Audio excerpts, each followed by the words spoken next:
గౌరవనీయులైన health department నుంచి B Nandini గారిని మాట్లాడవలసిందిగా కోరుతున్నాను. అధ్యక్ష, ఎమ్మెల్యే వైశాలి గారు మరియు ఎమ్మెల్యే అమ్ములు గారికి తెలియనట్లు ఉంది అధ్యక్ష. మా ఆరోగ్య మంత్రి నిఖిత గారు ప్రతి నెల ఒక హాస్పిటల్ని సందర్శించి వాళ్ళకి కావాల్సినవి అన్ని సమకూరుస్తున్నారు అధ్యక్ష.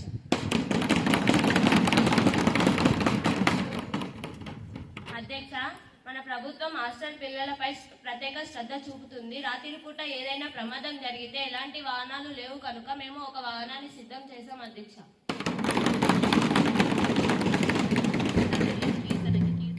షాద్ నగర్ కాన్స్టిట్యుయెన్సీ ఎమ్మెల్యే కీర్తన గారిని మాట్లాడవలసిందిగా కోరుతున్నాను. ధన్యవాదాలు మంత్రి గారు, మీరు వాహనాలు ఏర్పాటు చేస్తున్నందుకు.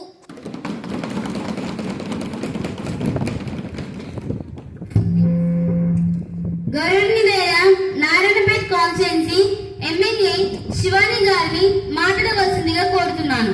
అధ్యక్ష, నిజంగానే చాలా పాఠశాలలోని ప్రతి పిల్లలు చదువుకు మాత్రమే ప్రాధాన్యత ఇస్తున్నారు, కానీ ఆటలకు ప్రాధాన్యత ఇస్తలేదు. ఎంతో మంది పిల్లలు మానసికంగా బాధపడుతున్నారు. వాళ్ళకి శరీర దృఢాన్ని తెప్పించాలంటే ప్రతి పాఠశాలలోని ఒక పీరియడ్ నిర్వహించవలసిందిగా కోరుతున్నాను. కొన్ని రోజుల పాటు నేను కూడా 10-15 స్కూళ్ళు తిరిగాను, కానీ ఒక్క స్కూల్లో కూడా స్పోర్ట్స్ పీరియడ్ నిర్వహించలేదు. దీనిపై వివరణ ఇవ్వాల్సిందిగా కోరుకుంటున్నాను అధ్యక్ష.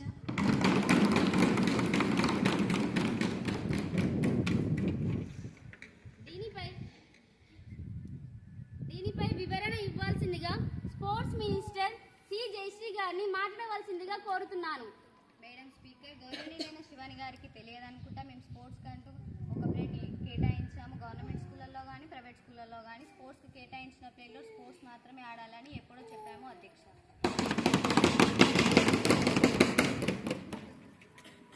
అధ్యక్ష, నిన్న సాయంత్రమే కేజీబీవీ జడ్చలలో పిల్లలతో పాటు గేమ్స్ ఆడడానికి వెళ్ళాను అధ్యక్ష. చాలా సంతోషంగా ఉన్నది. గౌరవనీయులైన అమర్జంత కాన్స్టిట్యుయెన్సీ ఎమ్మెల్యే ఆర్ విజయలక్ష్మి గారిని మాట్లాడవలసిందిగా కోరుతున్నాను.